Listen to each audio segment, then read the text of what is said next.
Welcome to Taft Stadium in Oklahoma City, Oklahoma, as we get set for an exciting Western Conference showdown between OKC Energy and Reno 1868. I'm Josh Tolan. With me is former Manchester United keeper Gary Bailey. And Gary, 3 points in the Western Conference can have a tremendous impact of where you sit in the table. For Reno, they have found success and sit third in the standings. Meanwhile, OKC Energy finds himself in that final playoff spot. Yeah, massive for OKC. A win takes them right up behind Reno, but for Reno, they go second spot, chasing Phoenix if they should win. And the form is with Reno. They've won 4 of their last 5. They're in great form. For OKC, not so good. 1 win, 5 losses, and 1 draw in their past 7 matches. You look at them, they try to get stronger at home, trying to make Taft Stadium a difficult place for teams to get a win. But as we look back, first matchup, it was an exciting with a thrilling finish. Was Kasipli getting the second here for the home side, and then Guido's going to add the third. Now 3-0, you're thinking this is game, set, and match, but OKC came firing back. Bossetti got one to make it a closer game, but in the dying moments, 92nd, it was Isley who pops up to make it 3-2. Could they equalize? And they absolutely did. 94th minute, Gordon pops up. Omar Gordon makes it 3-3. 2 goals in stoppage time, which is absolutely ridiculous. But one of those players gone from there is Brian Brown, who's moving on to the Albanian Superliga. Yeah, 26 years of age. It's a chance for him to go to Europe, try and do something at the peak of his career. It's a big, big loss for Reno, but we wish him all the best and hope he's a great success in Albania. Brown left, leading the team in goals with 8, but Corey Herzog has now tied that team lead with 8. But a big piece missing in Brown now. Who else is going to step up for Reno the rest of the way? But when we return, lineups, OKC Energy and Reno 1868 next.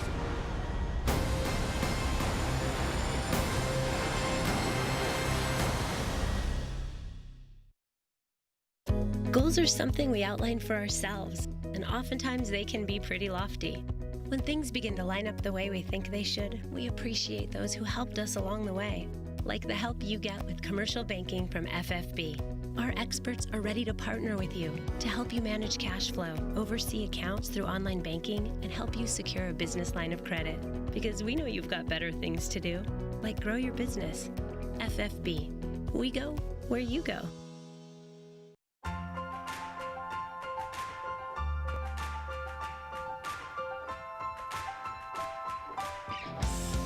Mercy helps the Energy get to the top of their game. We can help you get to the top of yours.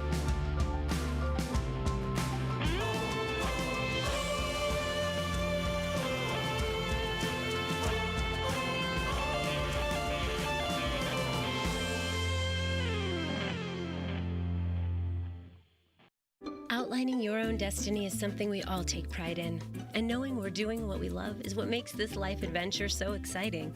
Isn't it nice to have a banking partner that's along for the ride? FFB makes life easier with a simple click and snap, so things like mobile banking and deposits can be done anywhere, anytime. Plus free bill pay, person-to-person transfers, and Apple Pay. With free ATMs worldwide, why wouldn't you want a bank that gives you this much freedom? FFB. We go where you go.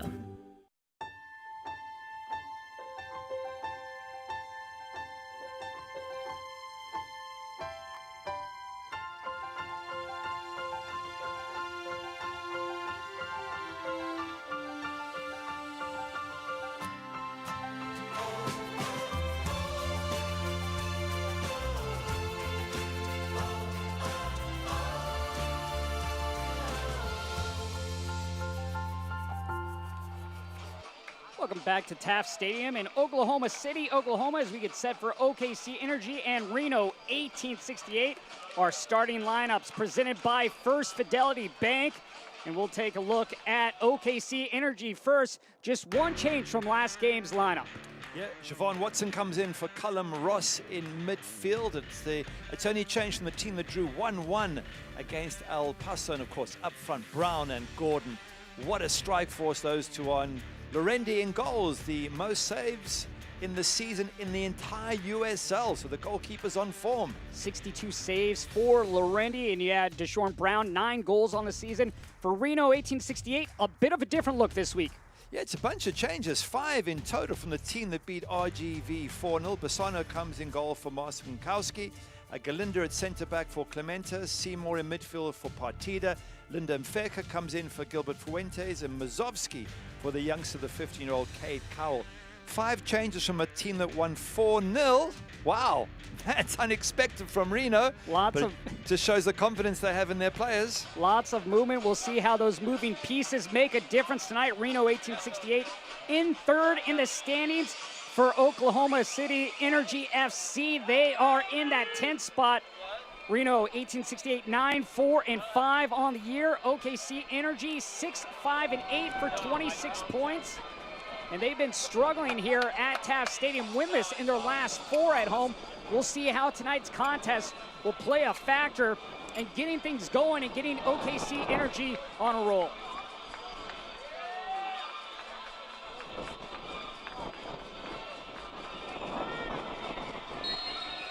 OKC in their whites, Reno 1868 in the blues. We are underway here at Taft Stadium. And Gary, it was a thrilling game last time these two teams met. What are your thoughts coming into tonight's match?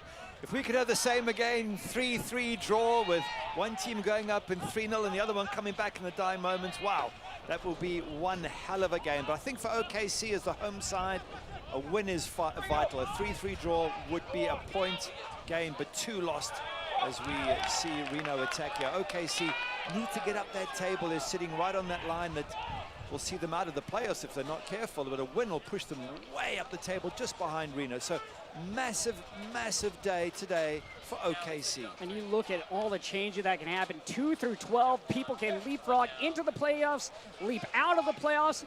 Just a exciting time in the Western Conference with how close the conference is, as Zach Carroll will head that back and a mishead, and that's going to be put in for the first goal of the evening by OKC Energy's Jonathan Brown. 60 seconds in. Yeah, what a simple goal in the end. What you were saying up front, you want an exciting game. I think they've got it already. Some very dubious defending by Reno. The home fans absolutely love it. Jonathan Brown just, I think the ball just lands for him. He's waiting for contact to come. There, the big number 5 knocks it on. And straight into his path. The keeper hesitates a little bit, Matt Bassano. And he just keeps on going, Jonathan Brown, and says, all right, if you guys don't want it, I'll take it. I'll stick it in the back of the net. And he does. And what a way to get things started. Last time these two teams met, you had to wait till the 72nd minute for OKC Energy to get a goal on scoreboard, but they're doing it already here in the 2nd minute, just barely over 60 seconds into this contest, and they are up on top, and that is a big thing for OKC Energy. One of the things that they've struggled out here in these last 11 games is finding a way to score multiple goals. Well, now they get the front foot going early. Now can they put more pressure on Reno 1868 and try to find that second goal? And question marks for Reno about the defending. Zach Carroll's header was straight into Jonathan Brown's path. That's poor defending, and they're going to have to recover quickly and get themselves back into this match. Looking to respond, played outside to Gleedle. Gleedle on the edge, cuts it back across, but turns it over. And there is Jonathan Brown, the goal scorer. Plays it up to Deshaun Brown. Should say Cato. And that's going to play off. Last touch, it looks like, by Cordell Cato. Smiles on the faces of the OKC players, and no wonder. When you get a start like that against tough opposition, and Reno are very, very good opposition, you want that early goal. You want them on the back foot, as you say, and you're at home. You've got your fans behind you. It's a perfect position for OKC to go on and win this game, but they know full well that this is a very good Reno side they're up against. You look at Reno, 3rd in the standings. The 4-0 victory over RGV. Came in on back-to-back shutouts. That will not be the case this evening. This is also starting off a 3-game road trip, the longest of the season for 1868. Williams trying to get around, unable to do so. Played up top, trying to link up on the play with Mazovsky. Ibiaga plays it back. And Lorendi will send this forward. Gordon. Garcia. Brown trying to link up with Brown, and offside flag is up against OKC Energy. Yeah, it is just offside, but lovely interplay. One touch passing there, and Brown nearly gets in for the second time in 4 minutes, and that is such positive play by OKC. Just look at the passing and how it goes. Goes out wide, it's played immediately. Tell you what, he's only possibly a foot or so offside. But it's wonderful play by OKC, nice and positive. OKC Energy at home on the season, 4 wins, 2 losses, and 4 draws. Reno 1868 on the road, 3 wins, 3 losses, and 2 draws. But we go back to how OKC Energy has been struggling at home as of late. Winless in their last 4 here at Taft Stadium. Well, today's a good day to turn that around. You don't want to keep remaining winless. You can't get a better start than this. If you've had a look at Reno, 4 wins from the last 5 and some big wins as well. 4-0 up last time out. This is a side that can score goals, and they've got 1 or 2 players in great form like Seth Kasiple. Gordon on the wing. Cuts inside. Now back to his right. Stutters and tries to back heel, but Kasiple there for Reno 1868. Mfeka will play it out to Gleedle. Taken away by Mikael Williams. Knocked over is Brown, and that's going to draw a whistle.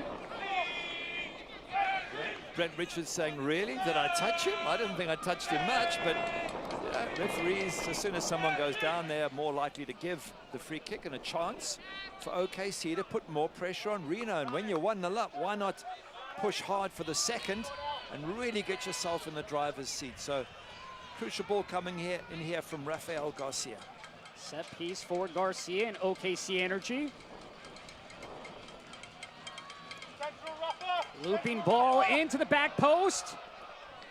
And this is going to be sent away by Reno 1868.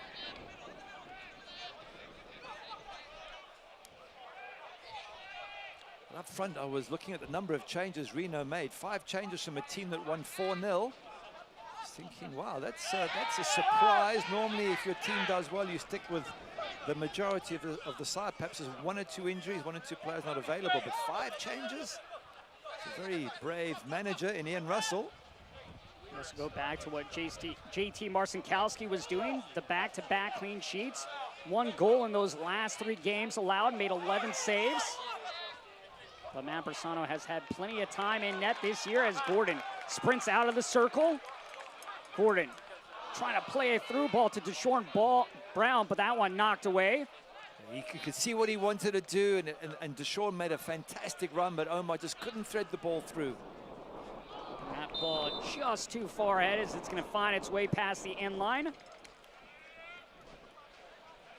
Look at this OKC Energy FC squad. 15 players brought in during the transfer market. Lots of different faces for Steve Cook. Cook in his 2nd year with OKC Energy.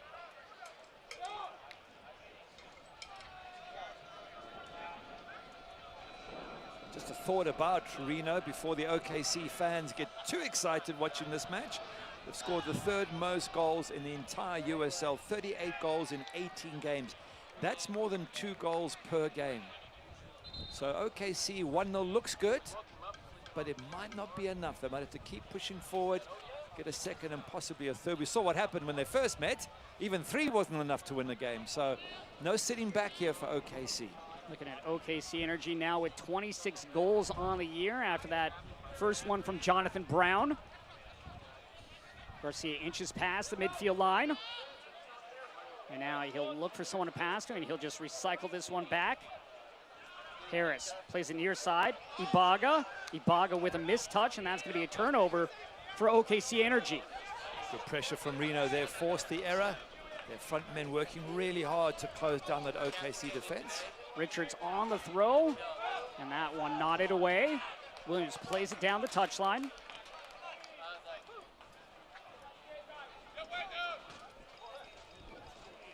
Green struggling to find 3 points in their last 7, like you mentioned at the top. You look at, they're just able to get 2 wins out of the draws that they came up with, those 5 different draws. Right now, they'd be sitting in 3rd place. Lots of ifs and buts and maybes, but now is a chance today for OKC to make the difference. They're in the driver's seat, they're at home. Garcia just saying, yep, okay, maybe it was a free kick, let's just get back and defend. But you can't look back at what you should have done and could have done. You've got to do something about the present, and right now, OKC 1-0 up. Mfeka to Richards. Back to Mfeka. Kasipli. Gleedle trying to go, now cuts back, chips it in, and that's going to be cleared away. Gleedle with 2 goals in the previous match. 4-0 win, he's a danger man, such a good player. Sam Gleedle at 23 years of age, somebody they're going to have to watch very closely, OKC. In the first meeting between these two squads, he got his first goal in a Reno 1868 uniform. Brown trying to go far side. Gordon pokes it forward, and that's going to be chopped down by Carroll. And good job for Gordon by hustling back and getting that, and then he stumbles over his own feet. It's good play from Omar Gordon there. 1-on-1 out wide, he's a dangerous player, and he lost the ball, fought and got it back, and then tried to win the free kick. Referee wasn't buying it. Mfeka. Near side, Gleedle. Plays it inside. Mfeka. That one popped away, but comes right to Mikhail Williams. Brown. Taken away by Richards. Richards and Brown going at it. Seymour plays it out to Carroll. Carroll, the captain, slowly brings it up.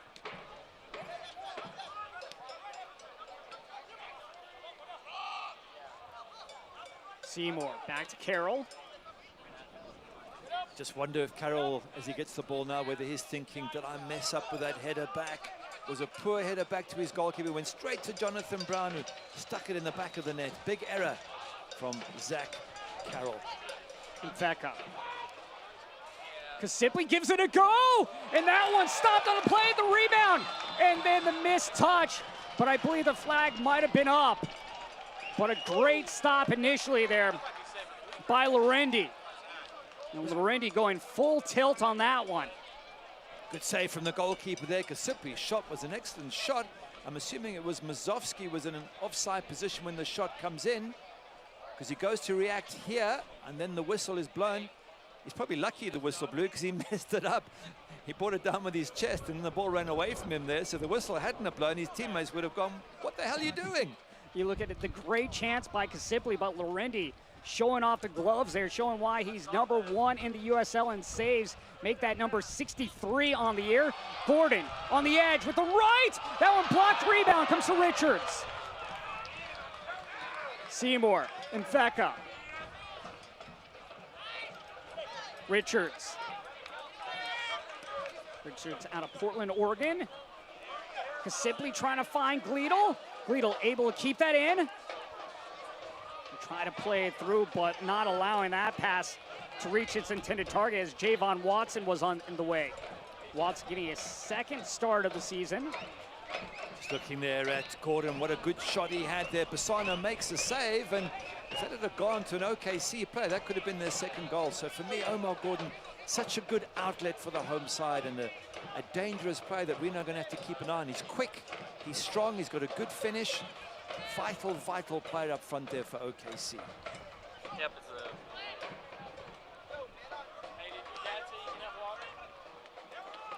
This one played all the way back to Carroll.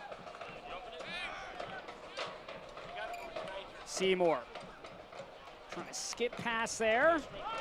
Lacroix finds it at the far touchline. Lacroix outside. Kasipli. Mazovsky. Gets that one poked away, and there's Harris with it. We'll go off, let's say Watson there for OKC Energy. Throw coming far side for Reno 1868. There's been some excitement these first 13 and a half minutes. Chances at both ends. And credit to both teams. They're very positive, playing good attacking football. Herzog, Gleedle. Gleedle with a missed touch.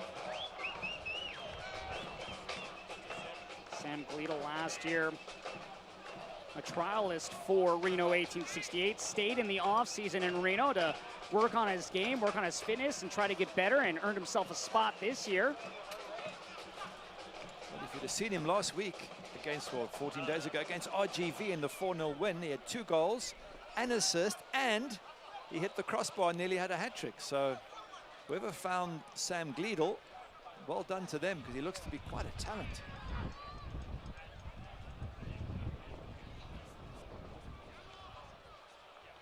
Infeka into the circle. Infeka trying to squeeze that one out to Herzog, and Infeka tripped up by Watson, and that's going to draw a whistle. And a great set piece now coming for Reno 1868. Watson's looking at the referee to say, is this going to be more than a free kick? But it's not going to be a yellow card. The referee deeming it just to be a foul. Let's have a look here. Does he get the ball? He says he does. He does get a toe on the ball, to be fair, but he sort of follows through on Infeka. So you're right, a free kick in a dangerous position, a good ball in, and it could cause the OKC defense a few problems. For Reno 1868, they lead the all-time series against Energy FC. 3 wins to 2 losses, 1 draw between both these clubs. Cody Lorendi aligning his wall.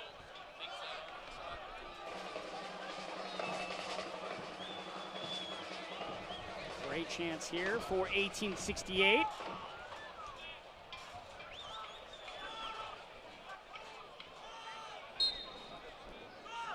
Simply lofts one in, brought down, and that one is going to go over everyone. Not the best touch there by the youngster Benjamin Galindo. No, it wasn't, but we're still early in the game, and what we do know is that Reno can score plenty goals. Just looking at their last 3 games, 4-0 at home to RGV, 2-0 at home to Sacramento, and they beat Portland 2-1 away. Have a look here, ball gets knocked down. It's a little bit high, and instead of stopping and maybe trying to get a better position, he has a bash at it, Galindo. It doesn't work out for him, but as I mentioned, 3 good wins on the trot. One of those away from home at Portland too, which is never easy. And you know that while we haven't seen Reno score yet, there's every chance they might do in this match given their recent form.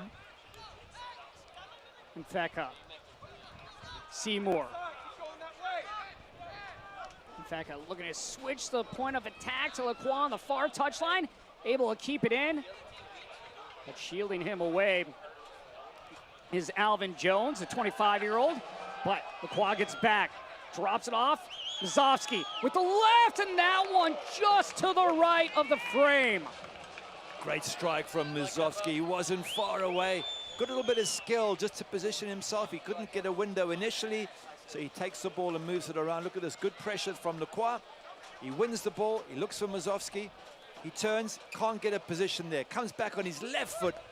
Man, that's only a couple of feet wide of Lorendi's goal. Mazovsky looking for his 3rd goal on the year. Unable to find it on that try, but again, giving a nice attack for Reno 1868. Gordon in the corner. Lacroix right in front of him. Gordon. He'll just relax and play it outside. Watson trying to sneak that one through to Garcia, unable to do so, and now Reno 1868 looks to run the other direction. Herzog, Infeka, Gleedle. The 23-year-old works his way, now pauses. Outside to Richards, the right back. Richards into the area. Kasipli loses possession, and Garcia makes sure to clear that one away. And then we're going to have a whistle. Gordon's down on the pitch. Small bump, sorry, on Gordon there, and that gets the free kick. But once again, a dangerous ball going into OKC's box from Reno.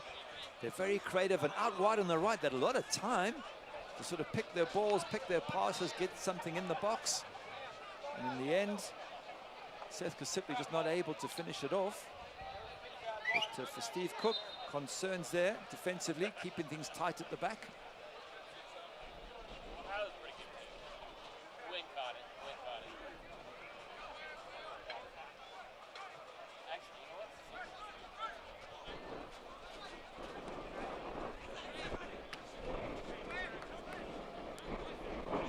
Played outside, and that's going to be too far on the pass try as Cordell Cato was making a run near side.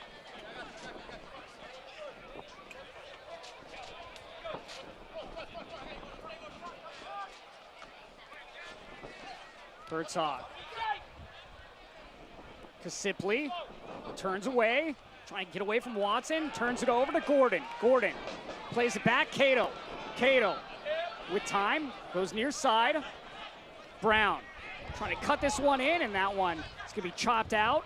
Garcia. And there's Herzog to step in front of that, a header pass by Garcia. Richards. And he'll simply play this one back to the captain, Zach Carroll. Infeka. Kasipli. Lacroix on the far side.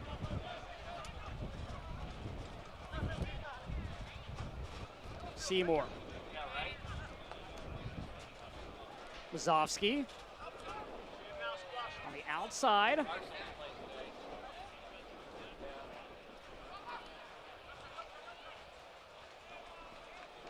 Dispossessed of the ball is Mazovsky. Brown.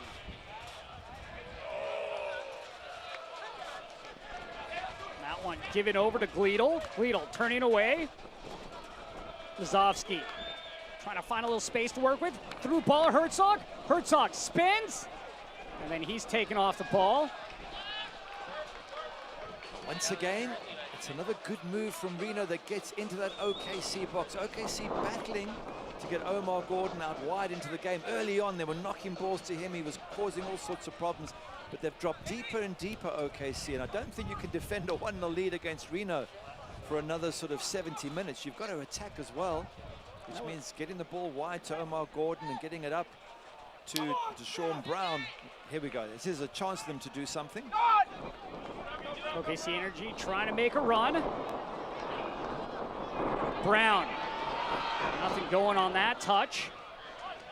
Cato. John Brown. Brown with the left, sitting across back post, headed away. Kasipli gets by Garcia. That was a better move from OKC. Good ball in from Brown there, caused a few problems. Perhaps not enough white shirts in the box. But now look at the gaps opening up in the middle of the park here. OKC got to get numbers back behind the ball. Wazowski. Gleedle. Kasipli. That one cut out on the play by John Brown. Ibiaga. Watson.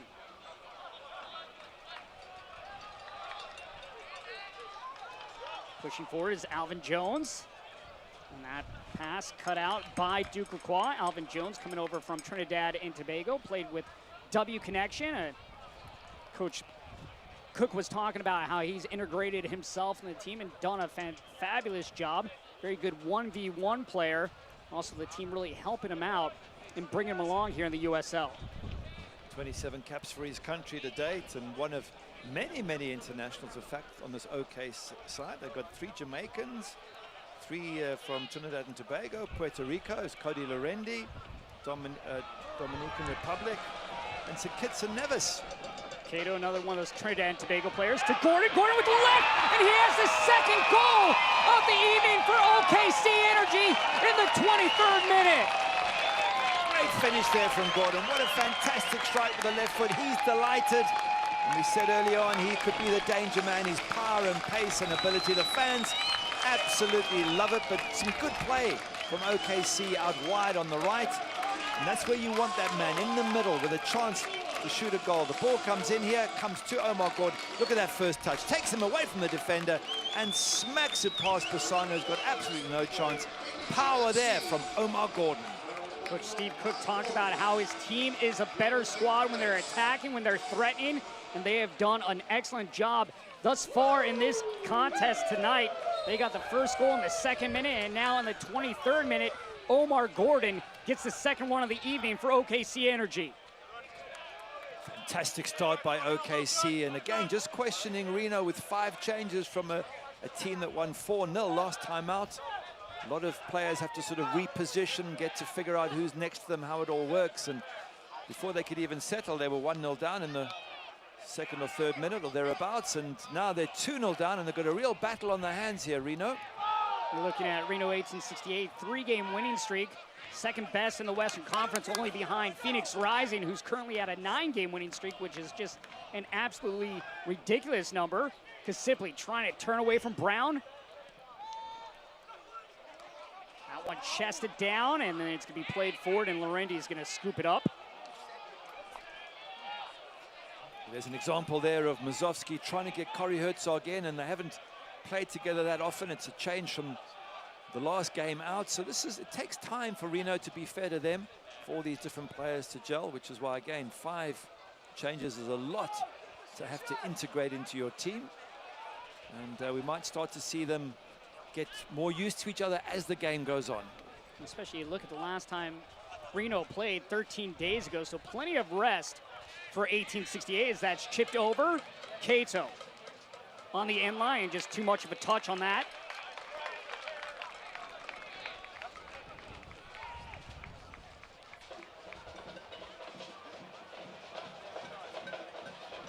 In fact, Cato, you just saw him with an opportunity there to try and create something for Omar Gordon in the middle, and he said on returning to club duty after the Gold Cup, he said, for the guys who've been playing a lot with no break, it's good to get some time away, clear your mind, and come back rejuvenated and refreshed. And certainly the OKC players seem to be super rejuvenated and refreshed. You talk about being rejuvenated and refreshed. First time scoring multiple goals in 11 games.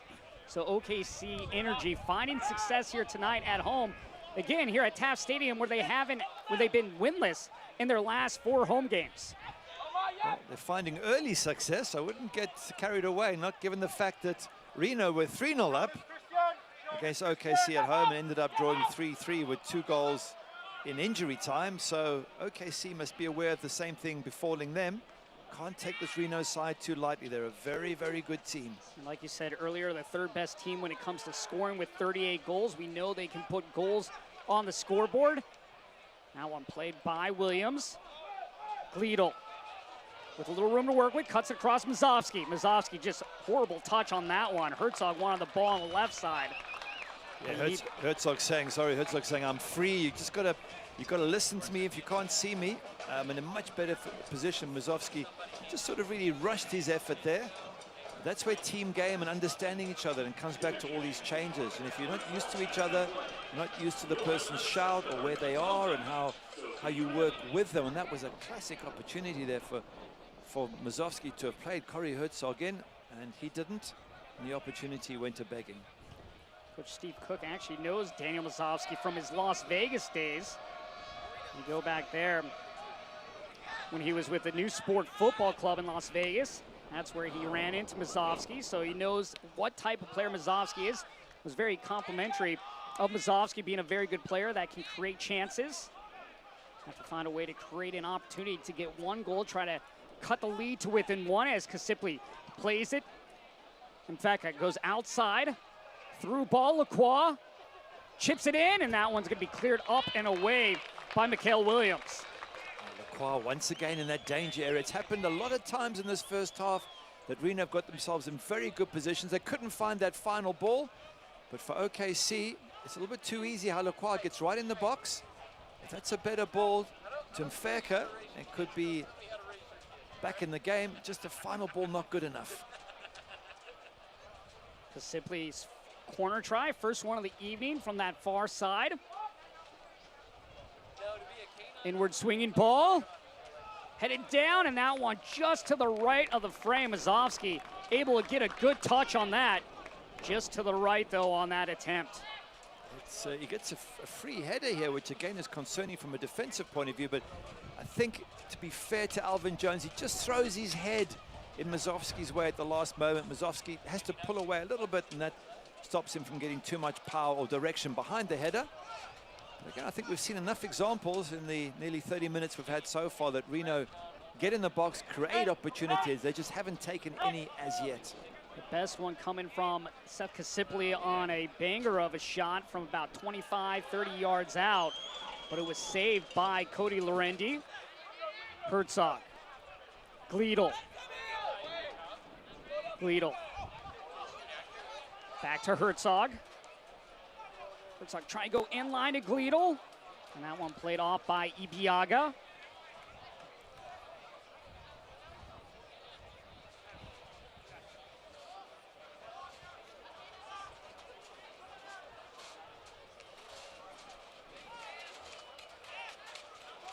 Herzog, 8 goals on the year, 4 assists. We talked about before the game the loss of Brian Brown as he moves on to Albania. Herzog now the team leader in goals with Brown being gone. Also second in assists with 4. Herzog in possession. Mfeka trying to cut that one back to Herzog, but Herzog out further on the pass try. That's one of Mfeka's roles there, just playing behind the front players and looking to thread balls through for them. A very clever little midfield player from Durban in South Africa. And he just couldn't quite find Corey Herzog in that particular occasion, but you'll see him often throughout this match, Lindo Mfeka. Just trying to be the sort of engine room, the creator of opportunities from midfield for Reno.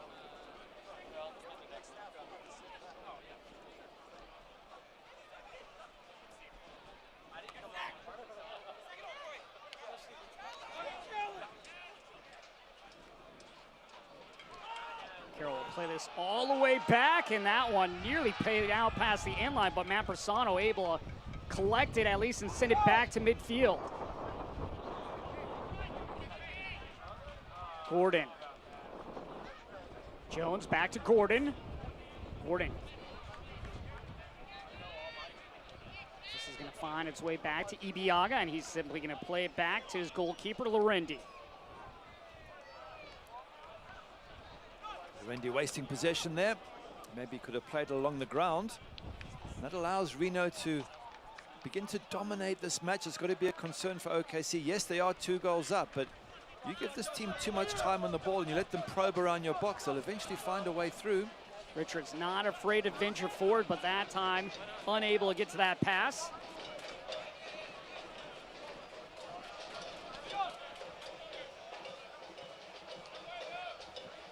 Look at this one right now. Reno controlling the possession in this one, 57% to 43. But OKC Energy with the most important stat line, the 2 goals. Yeah, second goal, very, very good. That's got to be a concern to Ian Russell as he looks after his Reno side, because that Omar Gordon strike was unstoppable. The first one was just an error, a Reno mistake at the back from Zach Carroll, allowing Jonathan Brown in, and he tucked that one away. So certainly still an open game for Reno if they stop making errors at the back. Richards. Just did enough there to play that off OKC Energy to hold on to possession.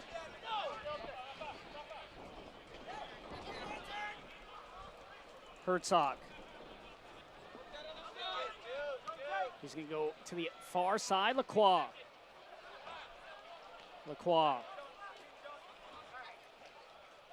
Mfeka. And Mfeka gives a raid over to Gordon. Really not much pressure there behind him. Brown lets that go by, and that's going to find its way all the way back to Matt Persano. The boys in blue trailing by 2 in this one. Seymour. Mfeka outside. Gleedle into the area. Gleedle cuts it across, and that one's going to find its way out. Gleedle so good down that right-hand side, trying to find Corey Herzog. And the referee believes Corey Herzog got the header. And he's saying, no, I didn't. The defender did. But either way, it shows you again how Gleedle can create opportunities. He makes that run, he gets past his defender, he gets the ball in. Does Herzog get it? It looks like he does.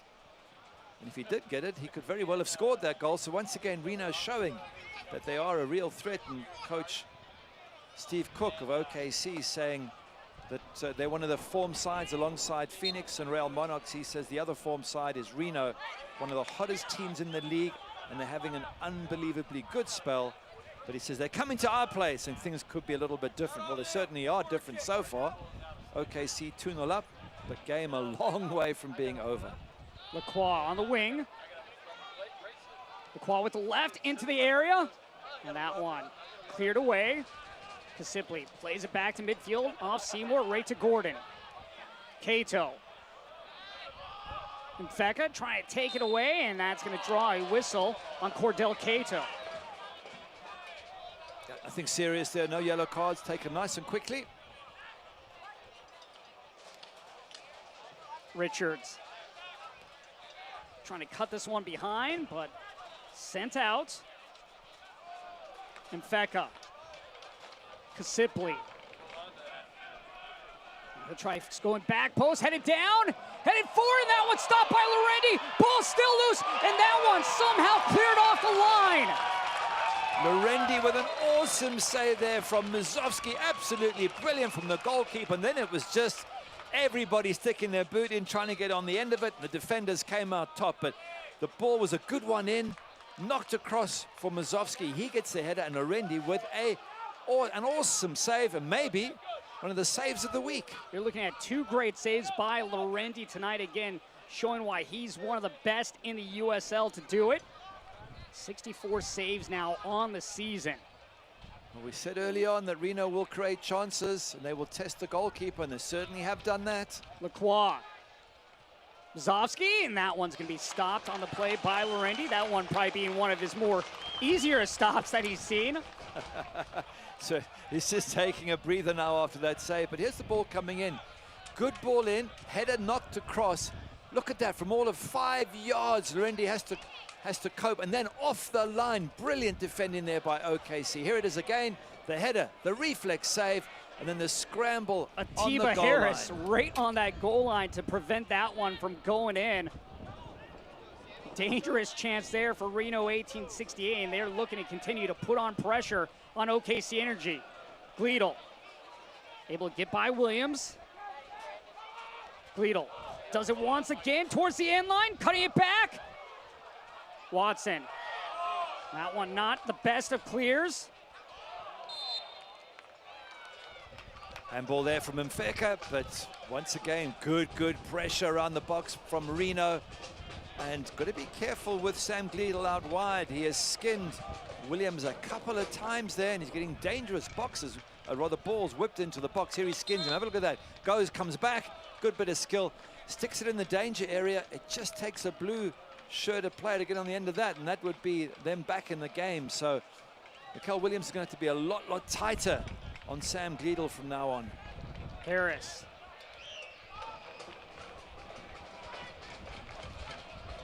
Garcia stops. Williams going over the top, trying to find John Brown. Now coming to Storm Brown at the 18. Oh, that's going to be deflected. Brown gets it back. Brown. And that one poked away. Gleedle. Mazovsky. That one goes off the boot of Ibiaga. Ibiaga, the Nigerian. Second year with OKC Energy. Herzog. Mazovsky. Richards.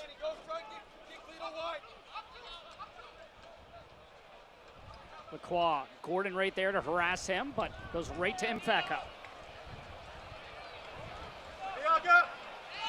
Mfeka. Will turn, play it back to Seymour. Good defending here from OKC. Lots of bodies behind the ball, closing the spaces down. Making it very difficult for Reno. Gleedle. Herzog with a chance here. Gets it back, and that one popped over the bar by Lindo Mfeka. What a good chance for Mfeka there. It's come to him. He's not that far right. He knows it. He's got to hit target from there. Herzog with a lovely pass just to set him up. And he's got to do better. At least he's got to hit target. If the keeper makes a save, well done to him. But nice bit of play. Plays it wide and Fecker to Herzog. Gets it back. It's with his right foot, isn't it? He's a natural lefty. He's hit it with his right foot, and it looks like a shot with your weaker foot over the crossbar. Another chance, though, for Reno 1868. They are not lacking opportunities. The only thing they're lacking is finding the back of the net at the moment. But OKC Energy doing enough to withstand the pressure that Reno 1868 is putting on that back four. It must be frustrating if you're the Reno coach or a fan, because the first goal was just a mistake from Zach Carroll in defense. The second one very well taken by Omar Gordon, but you would have thought at least one would have come back from Reno, and so far, nothing. They've created lots of chances, but as you say, no end product as yet. Kasipli. And here's the man that's been so dangerous on the outside, Gleedle, into the area. Gordon. They just simply play this towards the touchline. Can Cato keep this in? That's going to find its way out. As we're sort of heading towards half-time, I think OKC coach Steve Cook must be thinking, we've got to stop giving them chances. We've got to stop letting them into our box, because they will eventually score. It's got to tighten things up. The question is how? Is it about substitutions? Is it about playing a different style? That's for him to solve. But certainly, they've given them far too many chances, OKC, and Reno will take one of them soon.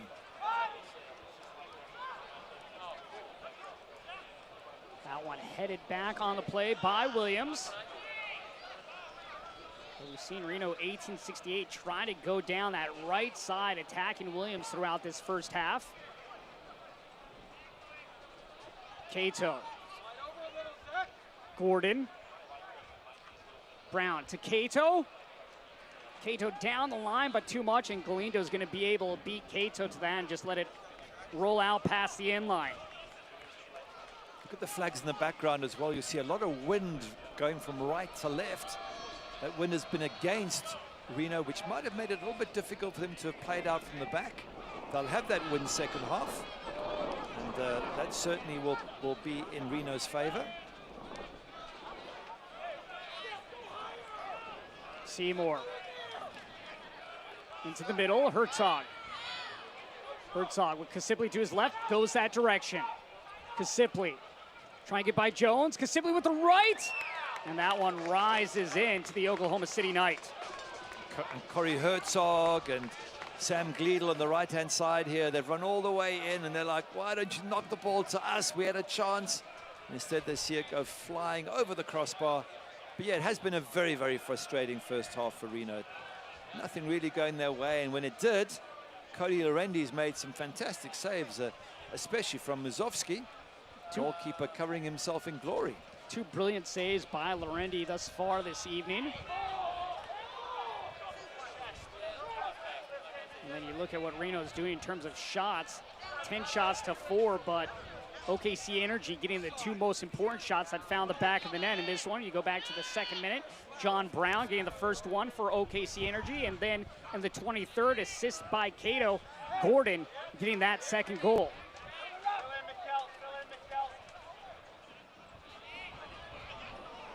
Brown with the left. That one hit off Zach Carroll. Corner try coming for OKC Energy. Good time to score a third if you're OKC just before halftime. It's a set-piece corner, a chance to get it in the box and cause a few problems for the goalkeeper there, Matt Bassano. And as you say, it hasn't been about who's had the most shots, it's about who's taken them. OKC certainly have. It's just, you've got to think 10 shots to 4 to Reno, and they're 2-0 down.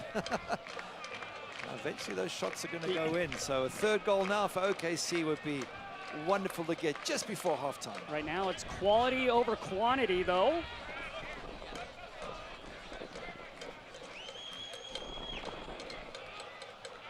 Garcia whips it back post. And here you'll have a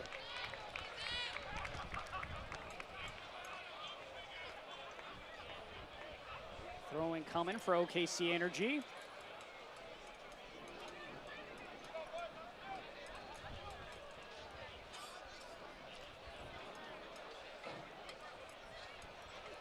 We got a mock corner right here. Alvin Jones.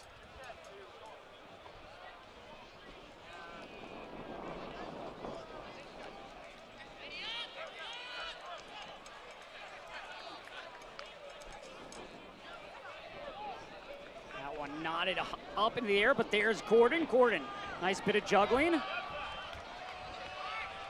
Williams. Brown. Trying to cut that one across, but Richards right there. Brown. Williams. And that one cut out on the play by Zach Carroll. Gleedle. Stops. Herzog. And he'll just lay this one back. Richards. Richards works his way inside. Sipley, Lacroix, grounder, and that one's cut out by Atiba Harris. Once again, Reno being able to build a little bit too easy. Look at the space in midfield there. Take their time. Okay, that's not a great ball, but they've been picking their efforts around the box, getting balls into the OKC box. No, they haven't got the breakthrough yet, but they certainly have created a whole bunch of chances. We will have 1 minute of stoppage here in this first 45. Guzovsky. Richards.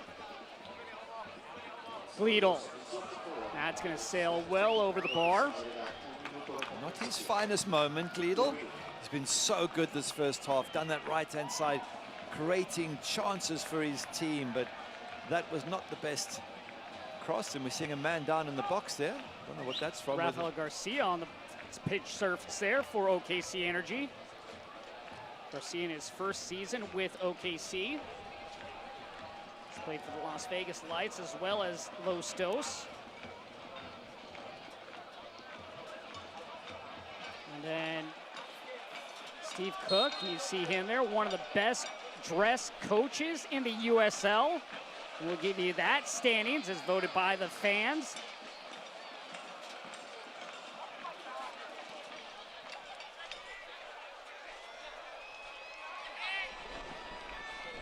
Carroll heads it forward.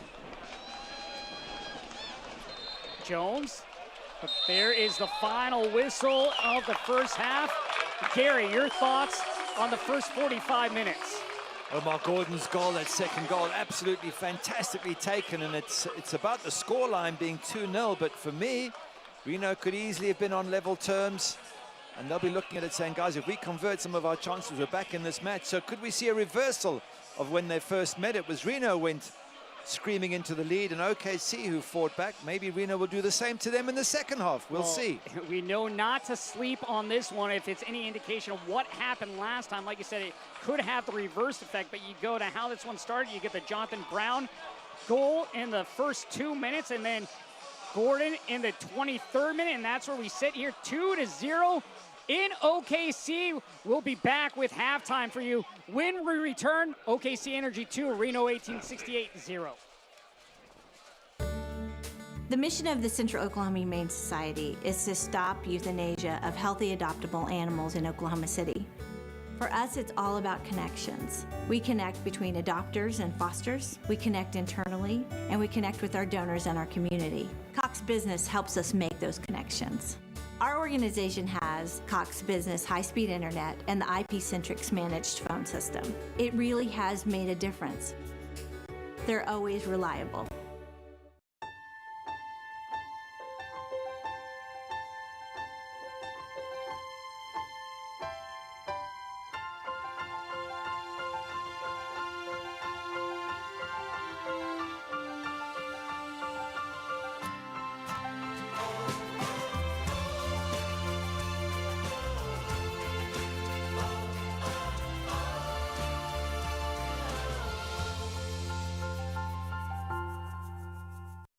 Goals are something we outline for ourselves, and oftentimes they can be pretty lofty. When things begin to line up the way we think they should, we appreciate those who helped us along the way, like the help you get with commercial banking from FFB. Our experts are ready to partner with you to help you manage cash flow, oversee accounts through online banking, and help you secure a business line of credit. Because we know you've got better things to do, like grow your business. FFB. We go where you go. I'd always wanted to get braces, always considered it, thought about it. You know, how long is this gonna take? Am I too old to do this? What am I gonna look like with braces on? With payment options and everything else, nothing's hindering me now, I just need to go ahead and do it. The staff, for one, is awesome. The doctor's great. I know I had friends growing up saying, oh, it hurts. I didn't have that experience. I can't wait to see my teeth without being masked by wires, right? Hindsight, I would have done it again 100 times over. We are back at Taft Stadium here at half. Our score presented by Mercy Hospital of Oklahoma City. OKC Energy 2, Reno 1868 0. And well, you want to talk about the best dress list? USL, they did it, and the coach on there, Steve Cook, he's right there, but he's in the third spot of best dressed head coaches as we take a look at some of the outfits that he's worn this year so far in the USL. He's one of those coaches doesn't like to go with the tie. He doesn't, and maybe the tie is what's going to decide who the winner is, but he looks very smart. Sometimes a little bit more casual. There you go. That's a different look. And there's, is that the winner there with the tie and jacket? That is Troy Lesesny of New Mexico. Tie and jacket gets you first and second. Nikola Popovich. As you look at some of the other ones, John Hackworth of Louisville. You have Rick Shanza there of Phoenix. But always a different look. Gary, if you're on the sideline, what are you wearing? You go in suit and tie? What are you wearing out there? It depends on you as a manager. It depends if you feel you want to be more relaxed and you want the players to relax around you. I would tend to be more at least a jacket and shirt, if not a collar and tie, because I'm the manager and I want that respect and I want to dress with that in mind. But a lot of managers want their players to relax around them, and they don't want them to feel the manager's telling them what to do the whole time. So it's very much a personal choice. But the top two wear ties, so to all the other managers, if you want to finish top, you best put a tie on. Well, you know what they say, look good, feel good, and feeling good right now and looking good. OKC Energy up 2-0 against Reno 1868 here at half. That score presented to you by Mercy Hospital of Oklahoma City.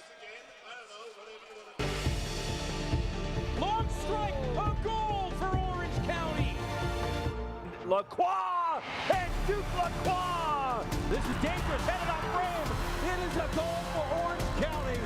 And Corey Herzog, and he perfectly places it. In toward the back post, in the air and through. Orange County.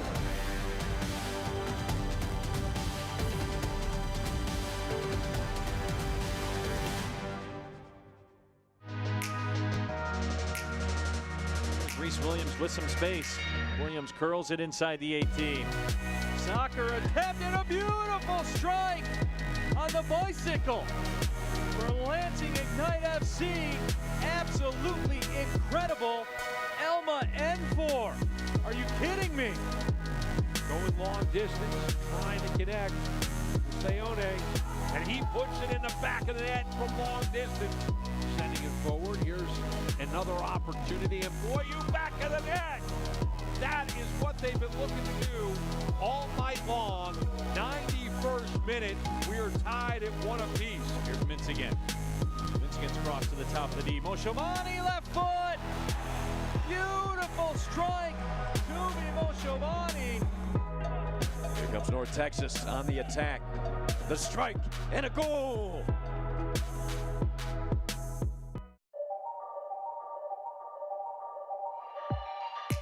Is this the moment? Jose Angulo! Dillon Stadium alive again! Martinez! What a way to secure a hat-trick! Douglas Martinez taking the spotlight! To keep it out does the 17-year-old. Looked like it hit the heel of Forrester, and the Bold have the answer moments later. Guess who? Tierpak. Cervantes got the early rounds against the super sub. There's bodies up there. Yeah, there's bodies up there. Let's see this. This is where he shines. Cross that in, lets it through. Here's Partey. Can you believe that? What a strike. His second on the year. Kobayashi trying to pick it up Ryan Wright. Wright brings it down. Wright puts it in.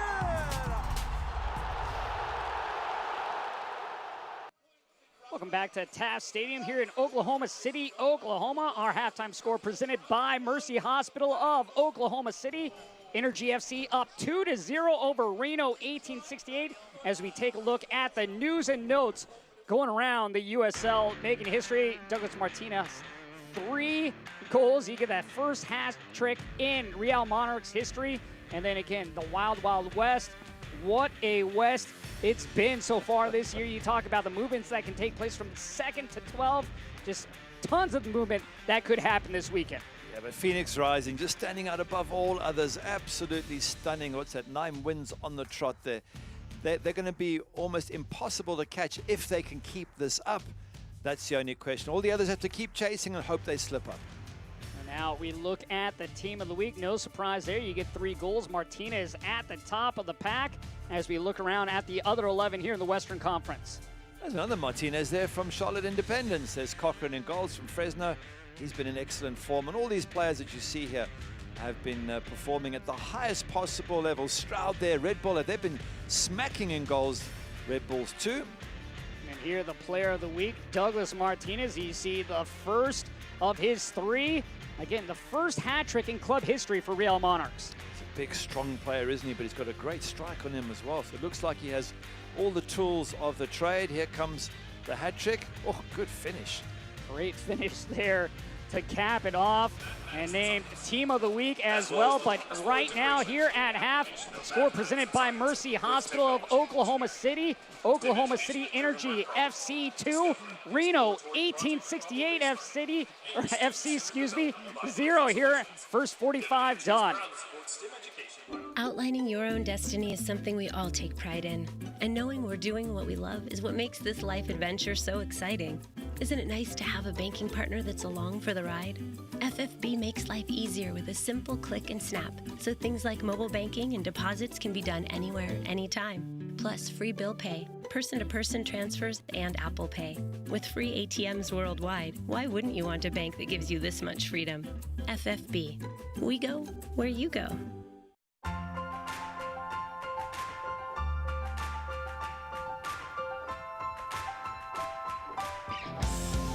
Mercy helps the energy get to the top of their game. We can help you get to the top of yours.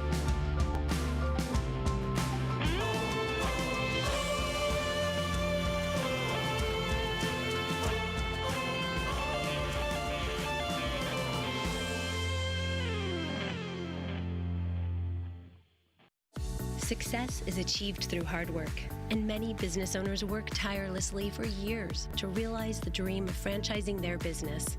FFB partners with companies of all sizes every day and offers an extensive variety of treasury services.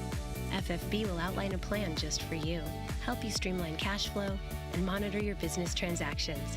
Because we know you've got better things to do, like grow your business. FFB.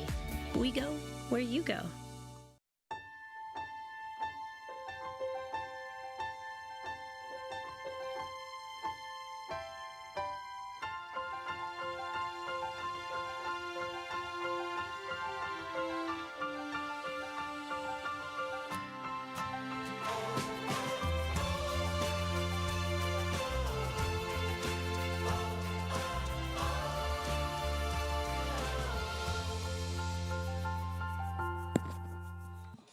.45 minutes in the books. OKC Energy up 2-0 over Reno 1868 as we take a look at the first half highlights presented to you by Mercy.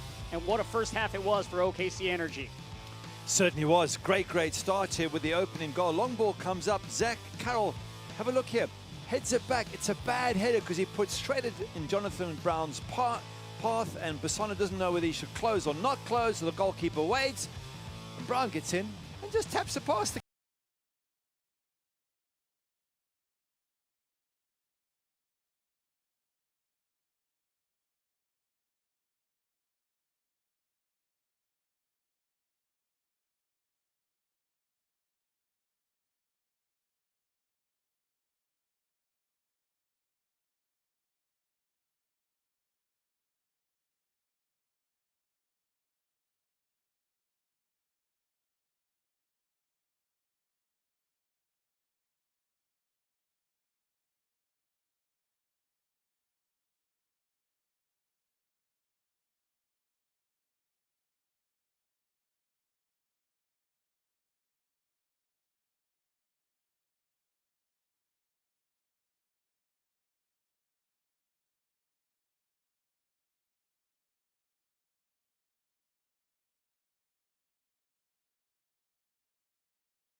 They had those 5 shots, 3 shots being on target, 2 of them finding the back of the net.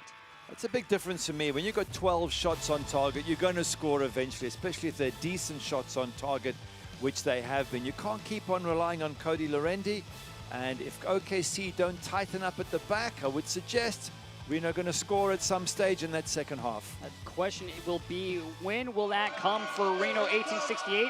Or can Cody Lorendi and OKC Energy continue to stay strong again? They are winless here at home in their last 4. They're trying to kick that to the curb this evening as they head out here for the second 45, up 2-0. What a first half it was in this one.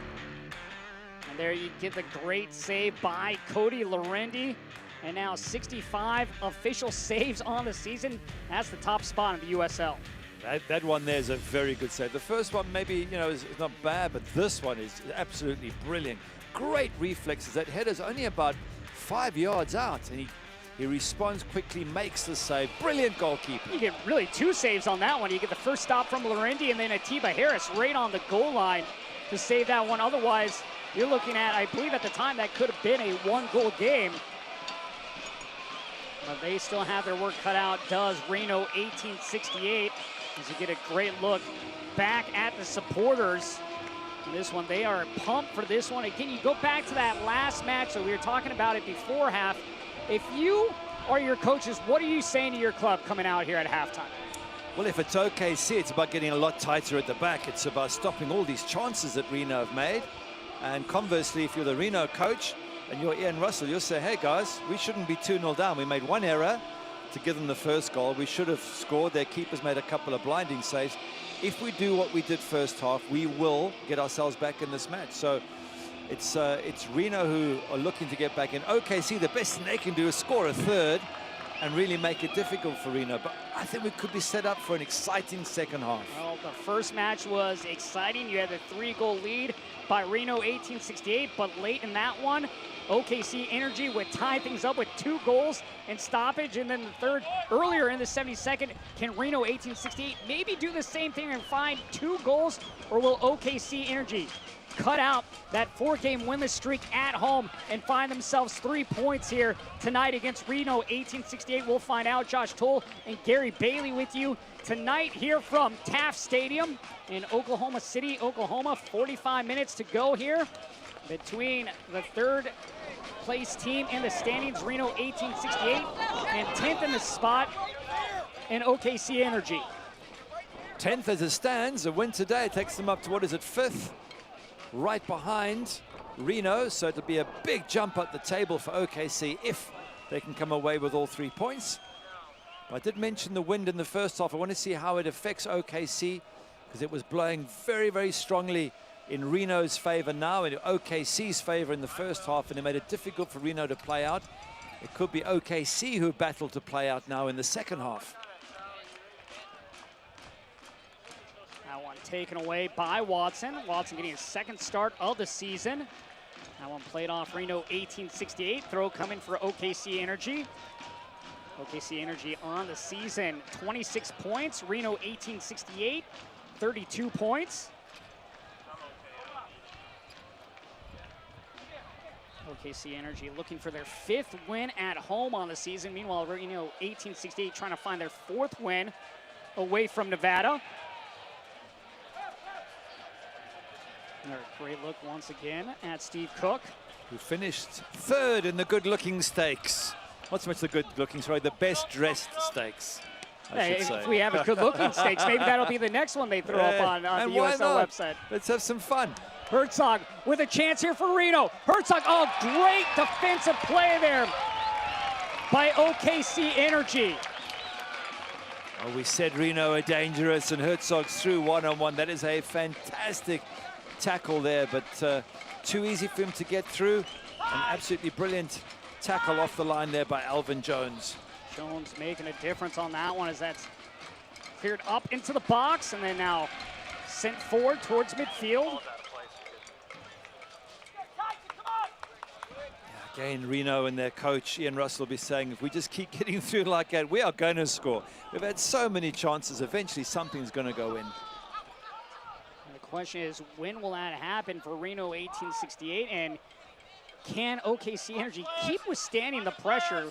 Because Reno 1868, they control the possession. They have the more shots on goal, but they have nothing to show for it. And really, that's all that matters, is that's cleared away by Jones.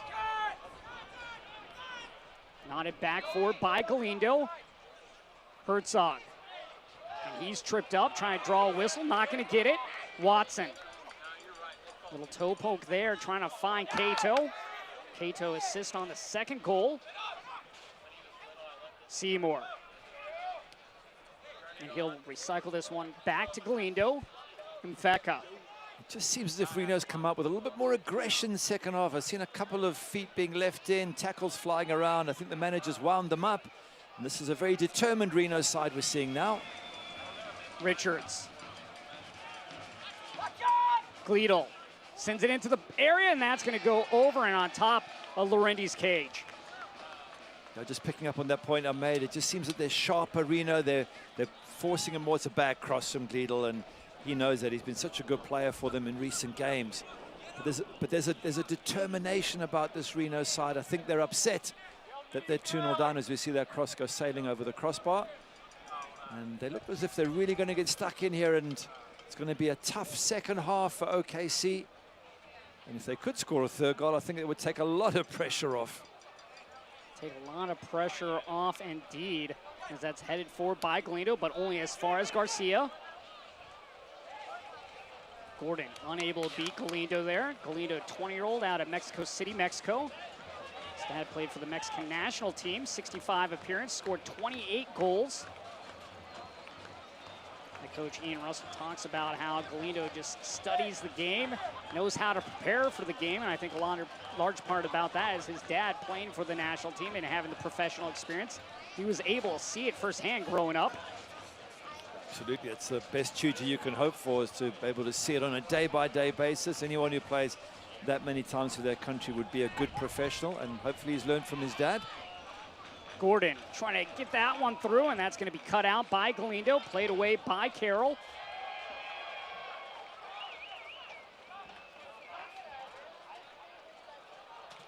That one pushed forward by Carroll. Gleedle drops it off for Mfeka. Kasipli back to Mfeka.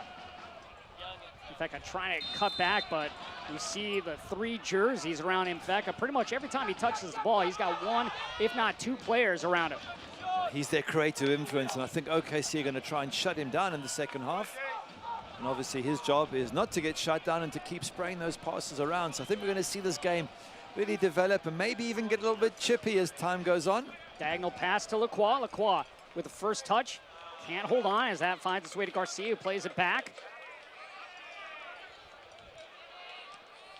Harris high into the night. Not the quality touch you like from the center back on that try.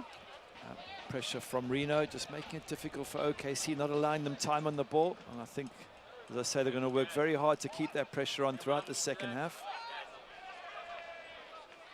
Spin away, and this one laid back by Ibaga, I should say, and that one just slowly found Lorendi. We saw a misplaced pass by Zach Carroll in the first couple minutes that led to an OKC Energy goal.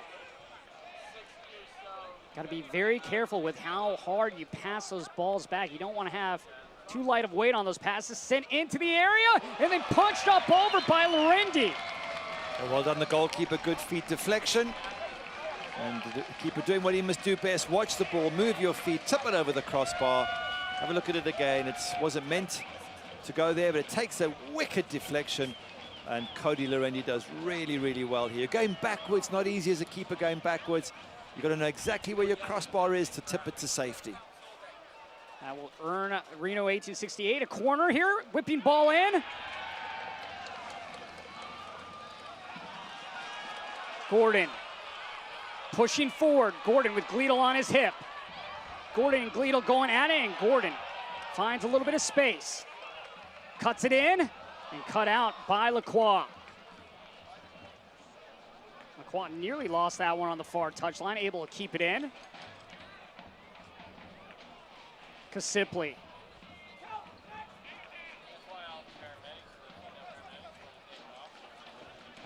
Just simply near side. Seymour. Galindo. Very comfortable on the ball, aren't they, Reno? And just knocking it around, finding spaces, finding blue shirts. And as I say it, they lose possession. Garcia doing a good job stepping in front right there. He must have heard you speaking. But generally speaking, Reno, very, very good passing side. And you can see why they're sitting third in the Western Conference. They are a very, very good team. And this is with 5 changes from the last side. So it shows you that they can be flexible when they need to be. You're wondering how much those changes might have played a factor in that first 45 minutes, but they've been able to adapt. And then Garcia might have got high there. Looks like he left an elbow out. That's what seems to happen. Whether it was done on purpose or not is the question mark. He's saying it wasn't. Referee's taking his time. Referee Lucas Zapala. Let's have a look at the elbow there. Yeah, there was an elbow left up from Rafael Garcia. Only question is, did he mean to do it? I don't think he meant to do Have it. a look. There's the elbow. It didn't look deliberate. It's up to referee to decide.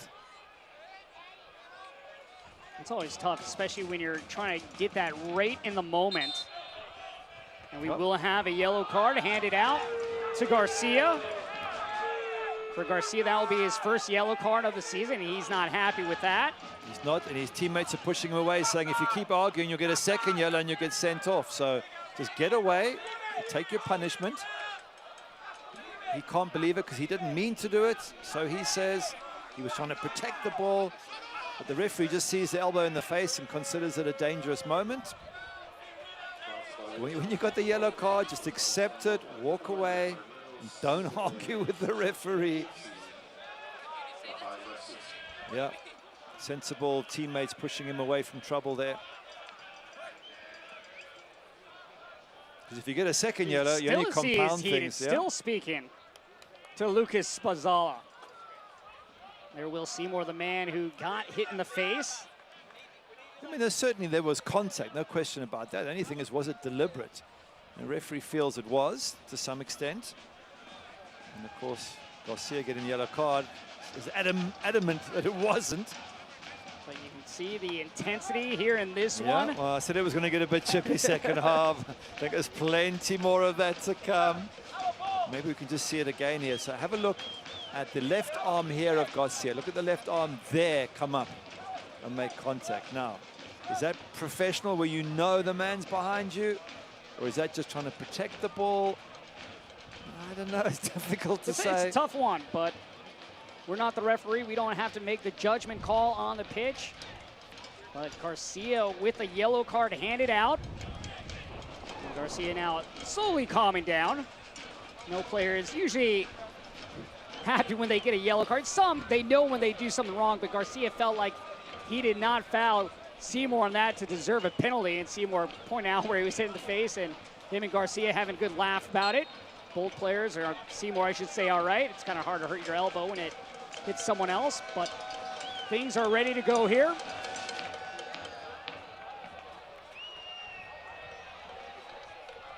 Headed forward by Cato. Brown. Try to go back heel, but he hits it off his own foot. Seymour gets the touch. And Feka gets around Garcia and then cleared away. We have a man down on the far side for OKC Energy. Well, they're dropping like flies now. I think the tackles are going in hard, and I didn't see what happened there. But you've got to be careful now on both sides, but especially OKC. They're 2-0 up. When you're behind in your Reno, you want to disrupt the team, so you do get physical. And I said to you immediately after halftime, you can see that the intensity had gone up another level.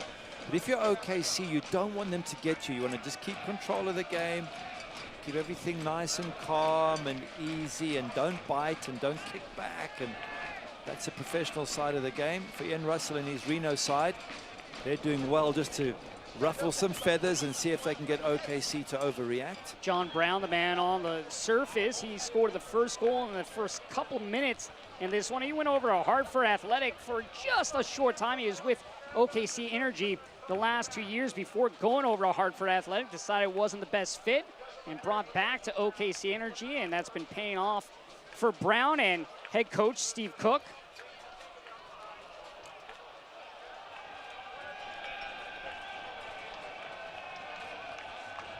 And for OKC, they cannot rest on their laurels as we go back to what happened in the last match between these two squads.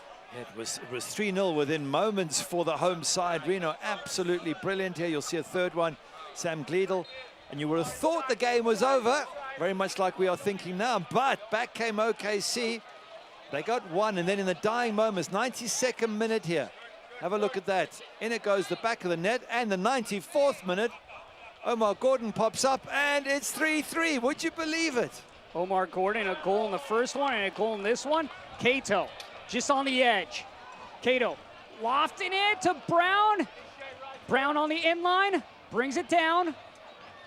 But Carroll doing a good job of getting in front of Brown and winning possession on that one.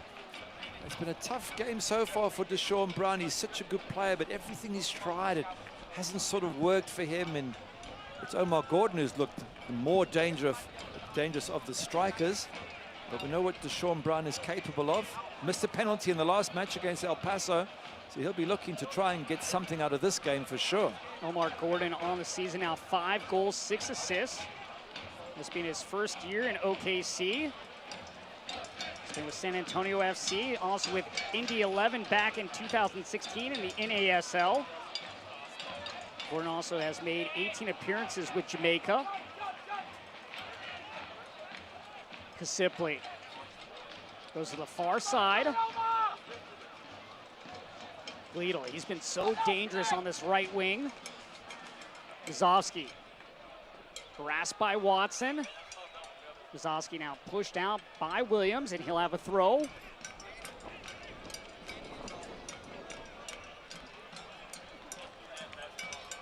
Nothing going that time for Reno 1868, but things here have calmed down in terms of a little bit of the pressure that Reno 1868 was putting on in that first half. And here are the first few minutes to start out the second half.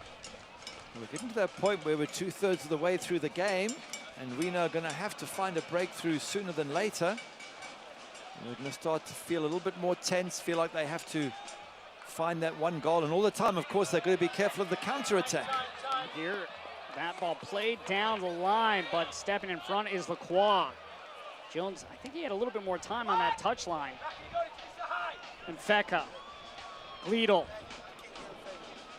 They're not talking right now. Seymour. Carroll. Reigns in the middle. Kasipli. Kasipli surveying the pitch. Comes near side. Lacroix. On the pass back. Able to get it on the end line. Lacroix trying to get by Jones. Simply will play it over to Mazovsky. Seymour pushing forward on the touchline. Into Lacroix. Lacroix with a little space. Lacroix with the right, trying to curl that one in. And just could not get it to curl. Takes a little deflection on the way. Maybe it was going to curl in. It takes a little deflection that just takes it wide of the post. You can see how deep OKC are. They had all their bodies behind the ball in that final third of the pitch. And the Blues of Reno were just dominating and probing and looking. Have a look at the deflection here. I think it was going in, to be fair. Off the leg of Atiba Harris. More pressure now for OKC. Inward swinging ball. And that one grabbed by Lorendi.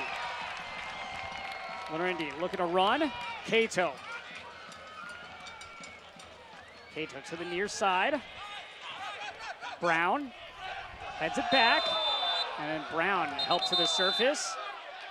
Yeah, right in front of the assistant referee. That's going to be given every time. That was Galindo. Just getting a little bit too hard in that tackle there. But it's been so difficult for OKC to play out from the back, and this is a chance for them just to slow things down as Reno make a sub at this stage. First sub as Raul Mendiola will come in. And Kasipli out for Reno 1868. Oh, fresh legs come on for Reno as they try to get that much-needed breakthrough, and this Raul Mendiola is such a good player. But if anyone can find an opportunity, he can. And another sub for Reno 1868. On will come Aiden Apodaca. Off will go Daniel Mazovsky. So you look at Aiden Apodaca on the year for the 22-year-old from Upland, California. 2 goals, 1 assist. And then you also look at Raul Mendiola from Juarez, Mexico. 4 goals, 3 assists on the season. Trying to find a way to create some more offense for Reno 1868 to find their way to at least get to this game to within 1 goal. OKC Energy 2 goals in the first 23 minutes. And they have held on ever since. They've seen a barrage of shots by 1868. Nothing finding the back of the net for Reno 1868 though. Garcia. Brown. To the cross. Oh, how is that played over like it was by Cato? What a chance. What an unbelievable chance for Cato to have ended this match, to have made it 3-0. Cordell Cato. And that's the chance they were looking for, OKC. They've taken so much pressure. They get their chance, they get their breakaway. A ball gets played in from Jonathan Brown. Cordell Cato just stretching to be fair to him, but even then, you fancy he can stick it in the corner. Should have been the 3rd goal right there by Cordell Cato. Missed chance. It is a missed chance, and at 3-0, you would have fancied OKC to go on to win it. Now, with these changes that Reno have made and fresh legs coming on, they're still in the game at 2-0.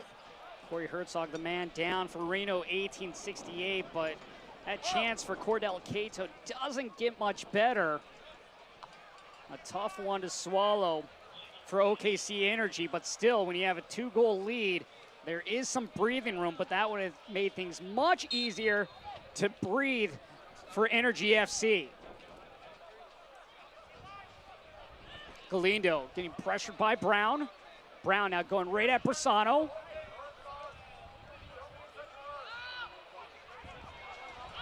Played back by Ibiaga. They get the rollout from Lorendi. Apodaca trying to put in pressure. It is good pressure, isn't it, from Apodaca. He comes on with fresh legs. He's running around that box and puts Cody Lorendi under enough pressure for them to kick the ball out. And it belongs back to Reno, and you see from this they can create opportunities. It's the pressure of Corey Herzog also putting pressure on. Very difficult to get out of the defense now, OKC. Infeka into the area. Infeka with the left, and that's going to find the corner for Lindo Infeka. And Reno 1868 now on the board in the 66th minute. We were just saying it, that pressure was causing mistakes at the back and they couldn't play their way out. OKC and Infeka grabs it. What a good finish from the South African. Tucks it away in the corner. But now look, they lose possession in such a dangerous area. Goes on his strong left foot, just pulls it away. I thought Cody Lorendi might just get a fingertip to it. He can't, and they're back in the game, and that is always the danger with Reno. We felt they were going to score. It's taken a while to come, and now do we have a game? And Lorendi had 2 magnificent saves earlier that time, not able to stop Lindo Infeka, as Infeka gets Reno 1868 on the board. And again, you go back to the last time these 2 teams met with a thrilling finish. Could we have one in store tonight at Taft Stadium here in Oklahoma City? Garcia, through ball, Brown with the left, and that one stopped momentarily, played away. Great stop there by Brasano, and then great help by his defenders to clear that one away from trouble. It's a good chance for Jonathan Brown. I don't think he caught it too clearly. Gordon with the right. And same with that shot. It wasn't the best of shots from either of them, was it? Let's have a look at Jonathan Brown again. Gets the ball here. Lovely ball from Garcia. Does he get... Nah, it's more of a pass back than a shot, isn't it? Keeper just spills it. Could he have done better, Jonathan Brown? He was under pressure, and I think that pressure made it difficult for him. And this one as well bounces a few times. Not going to trouble the goalkeeper too much there from Omar Gordon. OKC Energy with a corner. OKC Energy in 10th in the standings. The Lynn couldn't move them up to that 4th spot. Reno, 1868 in the 3rd spot, 32 points. A win tonight, if they're able to get back in this, could leapfrog Fresno. A draw will keep them in that 3rd spot, as well as a loss at the moment. High arcing ball. Watson heads it, and that finds its way just above the crossbar. It's a poor header from Watson. He has to knock it back into the danger area and then get one of his strikers to finish it off. He's not going to beat the goalkeeper from there, and in the end, he's not even on target. A great long ball, and Gleedle able to beat Ibiaga there, and now crosses in. That's cut out by Harris. Lurking in the area there was Aiden Apodaca. Good pressure from Reno. Now going back a few minutes to Cordell Cato's miss, and I bet he wishes he could have that chance again. That would have given them that 2-goal cushion still, but a 2-1 now. It really is game on. Just one moment from Reno, and they're back on level terms. Things very interesting after Lindo Mfeka got the goal in the 66th minute for Reno 1868.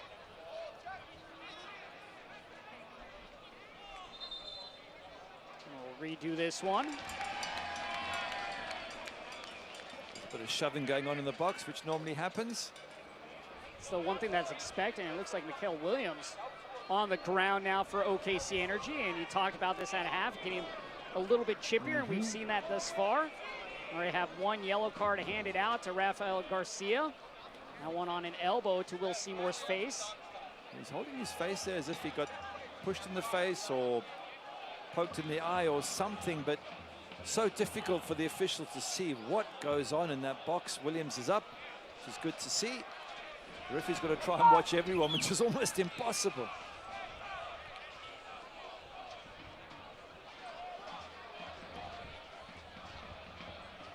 The delivery, and once that's going to be cleared away.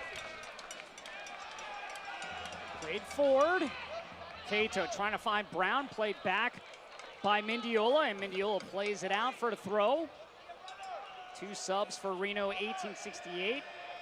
Raul Mendiola in, as well as Aiden Apodaca. Off was Daniel Mazovsky, as well as Seth Kasipli. OKC Energy yet to use any of their subs. I'm surprised to see them take off both those players. Kasipli is always a dangerous player and a very good goal scorer. Mazovsky have been really dangerous up front. But I guess they brought on players who are equally as dangerous, and that's the strength in depth that Reno have.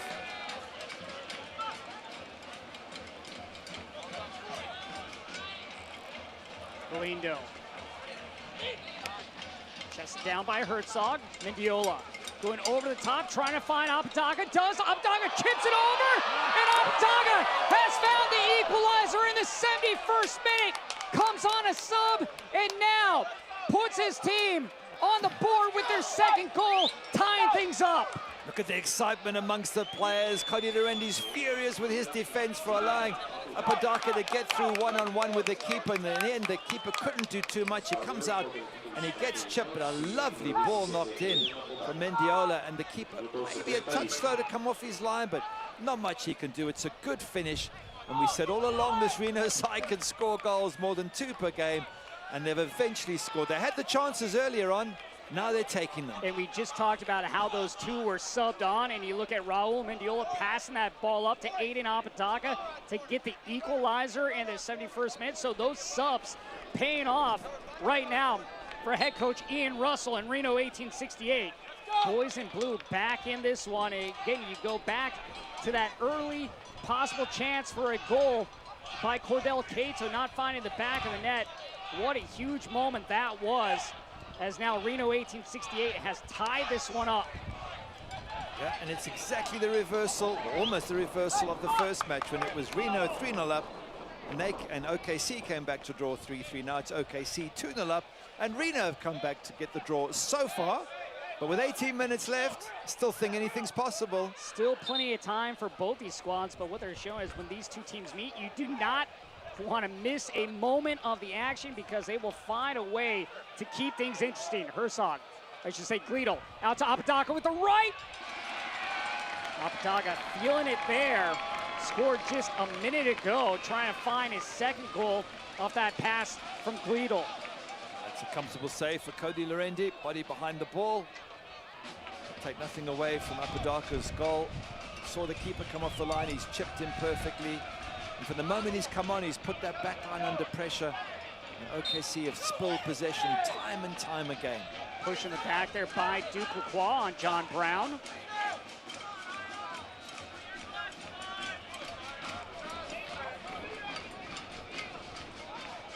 There's a chance for OKC. Good set piece, put it in the danger area. Got enough big fellas at the back there who can come up. Especially the likes of Ibiaga and Tiba Harris. Try and see if you can find them. And of course, Omar Gordon.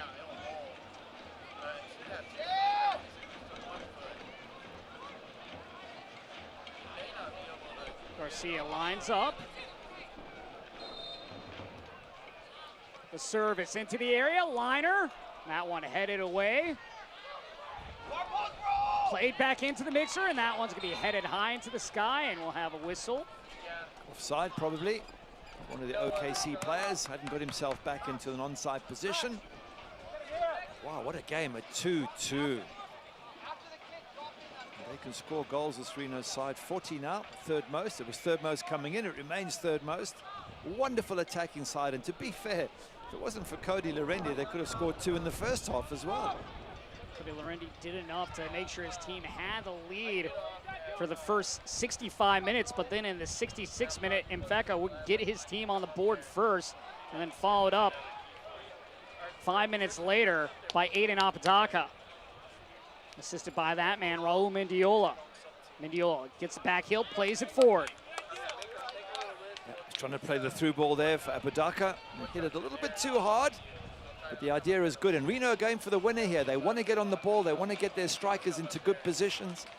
Very positive from the opposition. Now it's up to OKC as the home side to control the remainder of this match and try and get their winners. So tough position OKC are in here. The energy all seems to be going Reno's way at the moment. You look at OKC Energy coming into this one.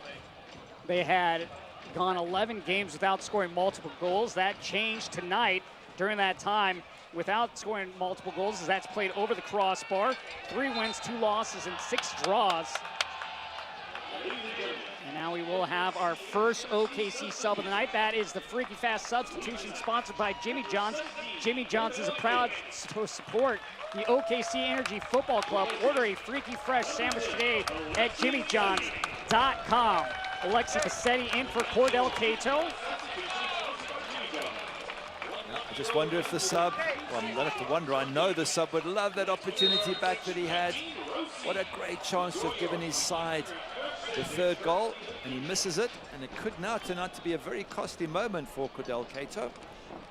You can order a Freaky Fresh sandwich today at jimmyjohns.com or on their app.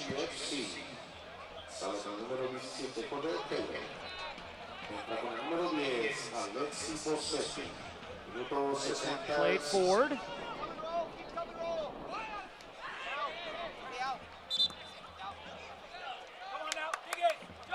OKC Energy win this in their last 4 here at Taft Stadium. Things were looking positive to start, but Reno 1868 not resting, not sitting back, putting the pressure on Oklahoma City tonight and making it as difficult as possible for OKC Energy. Herzog trying to curl it in. Herzog now has the 3rd goal for Reno 1868 as his jersey top comes flying off. Absolutely brilliant from Reno. They have come back from 2-0 down to be 3-2 up. It's been a magnificent second half display. Cody Lorendi can't believe it, but he was the one who made the fantastic saves in the first half to keep Reno out. He couldn't stop Corey Herzog here. Have a look how well they play. Raul Mendiola has been unbelievable since he came on, and Corey Herzog just picks that spot. He picks the far corner, he bends the ball in. Magical finish from Corey Herzog. Corey Herzog now with 9 goals on the season. Raul Mendiola, Aiden Apodaca playing a factor in that goal. And now you wonder here with about 13 minutes left how OKC Energy is going to get this. And of course, when you take off the jersey top, that's going to get you a yellow card, even when you have the t-shirt underneath. Well, it was 3-3 when they met before. Will it be 3-3 again? Over to OKC to get themselves back into this match. For Herzog, that's his second yellow card of the season. Gordon trying to link up with Bassetti, who just stepped onto the pitch, and that's played out by Galindo. Wow, what a turnaround in the second half. And to be fair to Reno, they came out more positive, more aggressive. They've been at OKC the whole time. And they've eventually got their rewards, and haven't they got it? 3 goals in the second half alone. Gordon dispossessed on the ball by Mfeka. I wonder how OKC Energy's mentality is right now. They're a little deflated where they're at, as they've allowed Reno 1868 3 unanswered goals. Yeah, it's tough to take, especially when you're at home. You've got the home fans who are so excited at half-time, now despondent. And go back to that Cordell Cato chance. Now this is going to be a yellow card. Yep, another elbow in the face. It's getting chippier as we go along. Watson getting the yellow card on that one for OKC Energy. Bringing down Corey Herzog, who scored the last goal for 1868. Look at the right elbow or the right hand in the face. There's a stiff arm there by Watson. It's in front of the referee. He can see it very, very clearly, and he's going to give that as a yellow every single time. So another player who's going to have to tread carefully here for the last 10 minutes. Bassetti trying to put pressure on Bersano. Knotted down by Williams. Brown on the far side. Brown trying to find a little space. Richards doing a good job, but cleared in, now cleared out. Gordon. And Gordon knocked off the ball by Lacroix.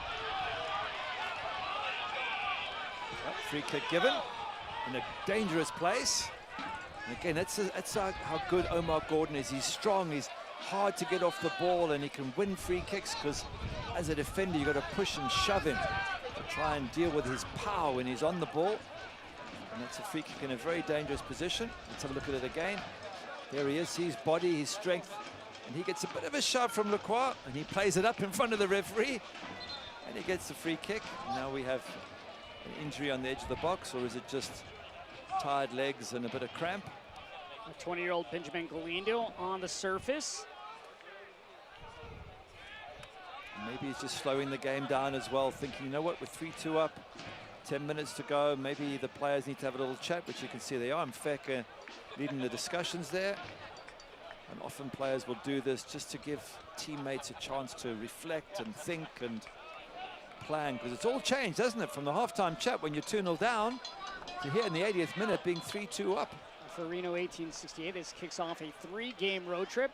Next they'll play Saturday versus Los Dos, and then they stay in California as they head south further down in Los Angeles to Anaheim to take on Orange County before they will return home to take on Colorado Springs Switchbacks at the end of the month.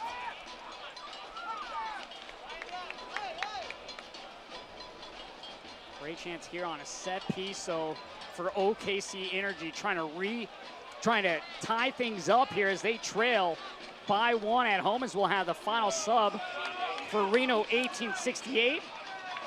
Emerald Clementa in, and off will go Benjamin Galindo. Galindo was the man down on the surface just moments ago. Well, it turns out that Galindo wasn't playing for time. He was actually injured.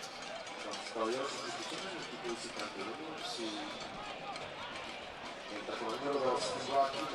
OKC Energy have it in them to find an equalizer, try to level things up. Sit in, and that one goes well over.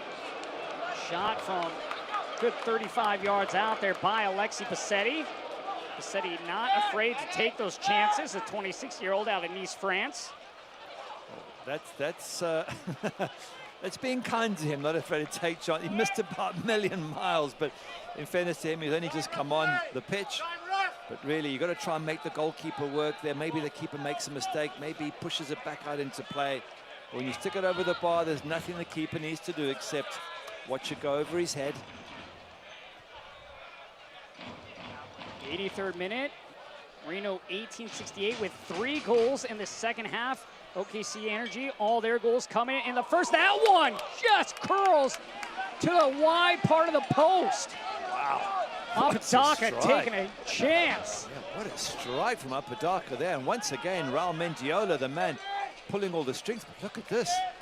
That was nearly in the top corner. Poor Cody Lorendi scrambling just in case. And Corey Herzog thinks it goes in.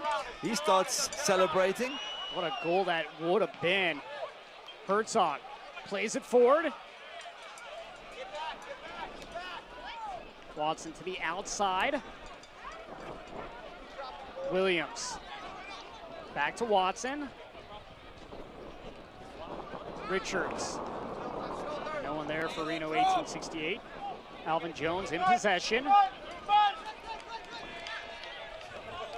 Gordon back to Jones.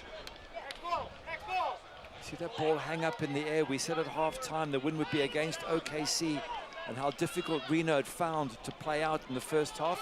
But OKC's found similar problems there. As soon as that ball goes off the ground, it gets caught up in the air and it's very difficult to play it forward. And OKC haven't been the same team second half. They haven't been able to play their football. And I think the win might have something to do with it. And of course, Reno's attitude and positivity and physical play has also had a lot to do with it.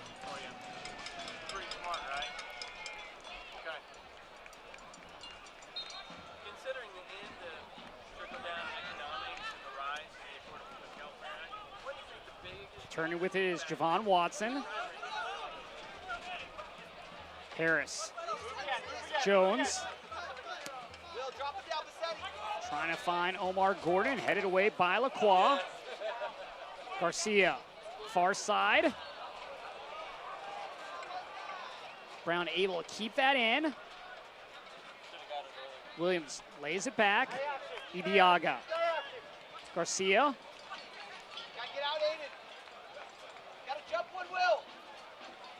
Bassetti, far side. Into the box. And that one sails over the head of Brown. Gordon, though, there for OKC Energy, cutting it in. Wow, Deshaun Brown was in there. He was free. If that ball is a little bit lower, it's right on his head, and there would be the equalizer. At least OKC are pushing in these last few minutes to try and get a decent ball in the box. You can see all those blue shirts behind the ball defending for their lives. Gordon. Trying to get by Lacroix. Into the box. Brown. That one hits off Clementa, and Brown will earn his team a corner kick on the near side. Good pressure from the home side. Steve Cook is thinking if we can get a decent ball into that box, maybe we can get ourselves an equalizer and end up with exactly the same score as when they met earlier in the season. Garcia trying to level things up here late in this one. In the 86th minute, sent in, headed down. Oh, that takes a bounce off, and they want a handball, and all they're gonna get is a corner. Oh, somebody blocked it on the line, and I don't know what they blocked it with. Of course, OKC is saying he blocked it with the hand. I couldn't see what it was, and the referee's not gonna get much of a chance, so it's another corner. This time they'll switch to the opposite side. The delivery. Garcia into the mixer. And this one kept in by Bersano. Let's have a look again, see if we can see anything here.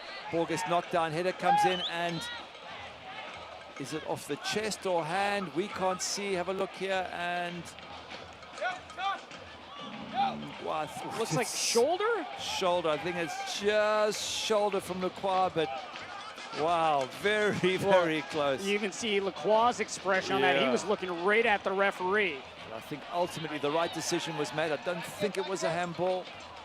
Tough call here late going against OKC Energy. Reno 1868, of course, they'll take it. But another big chance there for OKC Energy to get an equalizer. They had one real excellent opportunity earlier in this half by Cordell Cato. Bassetti trying to squeeze through, does. And then he pops that one too high in the air. Played back by Apodaca. Harris. Jones. Bassetti. towards the back post, and Bersano coming out to get that at the 6. Not a good ball from Bassetti, way too close to Bersano. Needed to be finding somebody good 15 yards out, not 5 yards out. The keeper will come for that every single time. And as the clock winds down, you've got to look back at this game and say Reno have had way more chances than OKC. And on that basis alone, probably deserve to be the winners. They could have scored 2 or 3 first half, but for some brilliant saves from Cody Lorendi. And OKC haven't offered much in the second half. One very good chance that fell to Cordell Cato, but other than that, not too much from the home side, unfortunately for their fans. And it's going to turn out, it looks like it's going to turn out to be a frustrating day for OKC.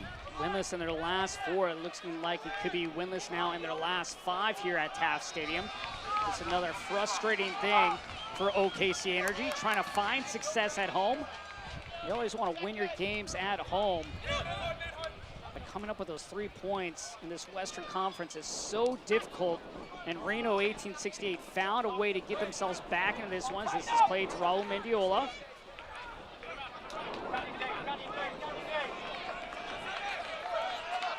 Bassetti forward. Herzog. Here's Gleedle.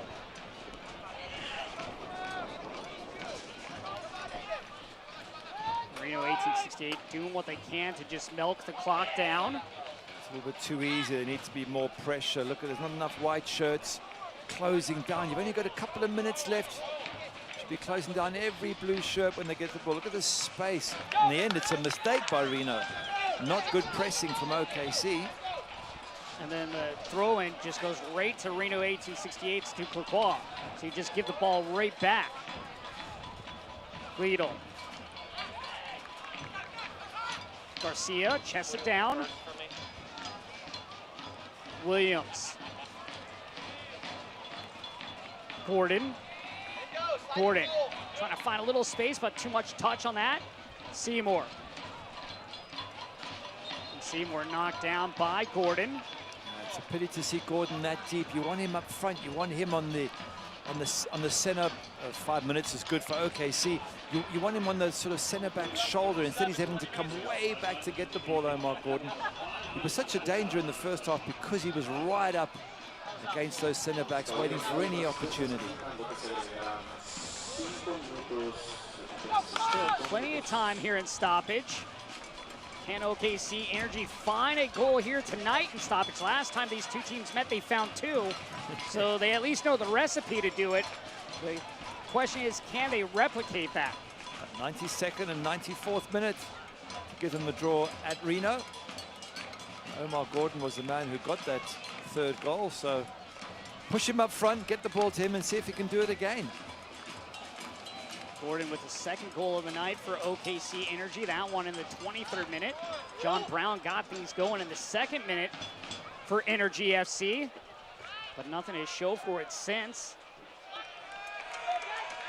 Lidl can't control that on the far touchline. OKC Energy needs to find a way, though, here to put pressure into that defensive 3rd of Reno 1868. Find a way to get into that final 3rd and create a chance. Maybe this will be it. Brown trying to get by Lacroix. Does. Brown cuts it in. Shot. And that one bounces away. And then now push towards midfield. Great chance there for OKC Energy. And that was Omar Gordon, wasn't it? Wouldn't have been incredible if he got the equalizer. Good save there from Bersano. Great move from OKC. At last, they come to life now in the 2nd half. But that was Omar Gordon shooting from the edge of the box and nearly gets the equalizer. Ibiaga down the line. Jones. Crossing one, headed back and then flicked away by Brown. Gordon there, Gleedle as well for Reno 1868. Gordon able to get by Gleedle. From Brown, back to Gordon. Gordon cuts it in, headed away by Carroll. Kept in by Gordon. Gordon with his left deflected. Out by Carroll. Throw now for OKC Energy. Wow, great pressure there from OKC. They're throwing everything at Reno to try and get this equalizer. And the crowd are just holding their breath, waiting to see if they can get the breakthrough or not. They're going to throw the ball back in the box. Watson sends it in. And no one there at the 6. Well, the chances they've had to try and score. Look at this great bit of skill out wide. Pulls it back. I think it is Omar Gordon comes in there. Look at that. Good save from Bassan as he knocks that away. Ball just bounces in front of him. And that could have been the equalizer in almost the same minute in which he got the equalizer in the first game. Final couple minutes here in stoppage time. OKC Energy trying to find a way to level it up here in stoppage.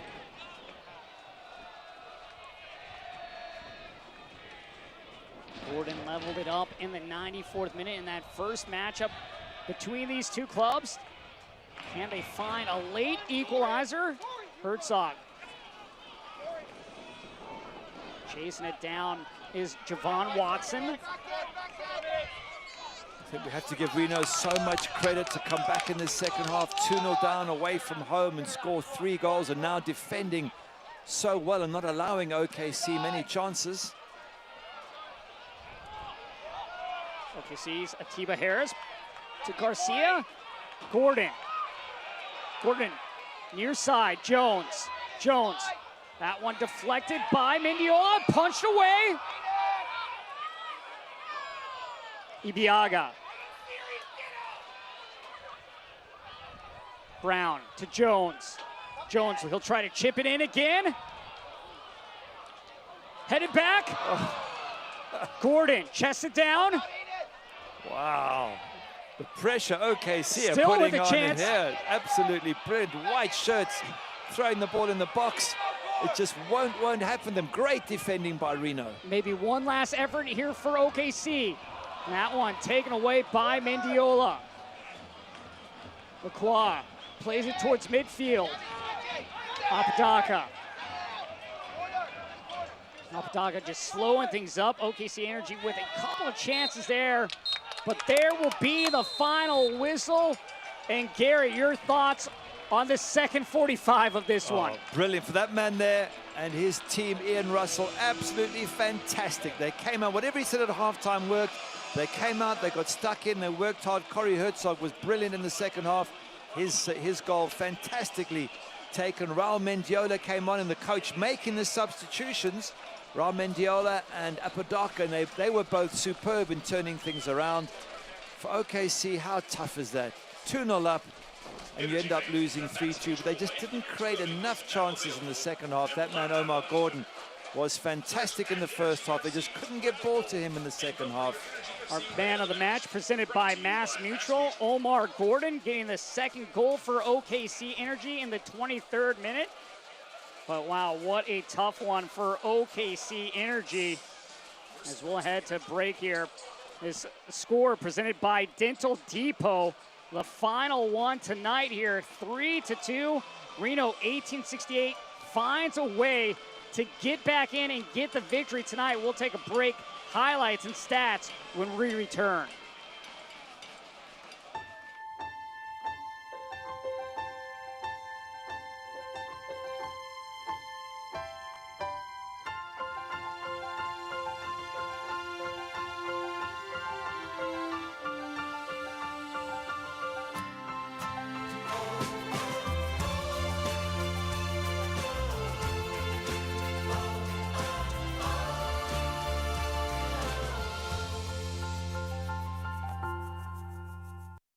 Goals are something we outline for ourselves, and oftentimes they can be pretty lofty.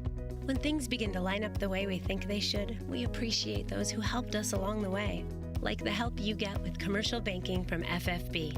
Our experts are ready to partner with you to help you manage cash flow, oversee accounts through online banking, and help you secure a business line of credit.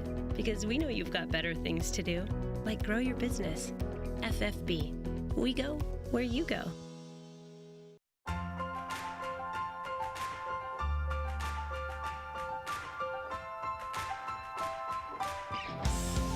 Mercy helps the energy get to the top of their game.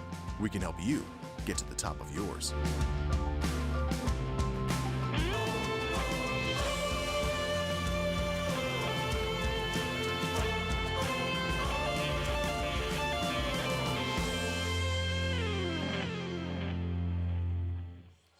Our final score presented by Dental Depot. Reno 1868 comes into Taft Stadium, gets the victory 3-2 over OKC Energy. As we'll go to highlights presented by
only Cody Lorendi stopped them from scoring, but they had quite a few more shots more than OKC, and certainly shots on target more. In the end, I thought they were the better side, and it's tough for OKC at home, but well done, Reno. What a good performance tonight. OKC Energy now winless in their last 5 at home. Next, they'll be on the road in Colorado Springs. That one at 8 p.m. on Saturday. Reno 1868, they will head to Los Dos to take on LA Galaxy. That one at 10 p.m. Eastern. Reno 1868 on the board, 3-2. Get another 3 points for our crew. Gary Bailey, I'm Josh Toll. Good night from Taft Stadium in Oklahoma City.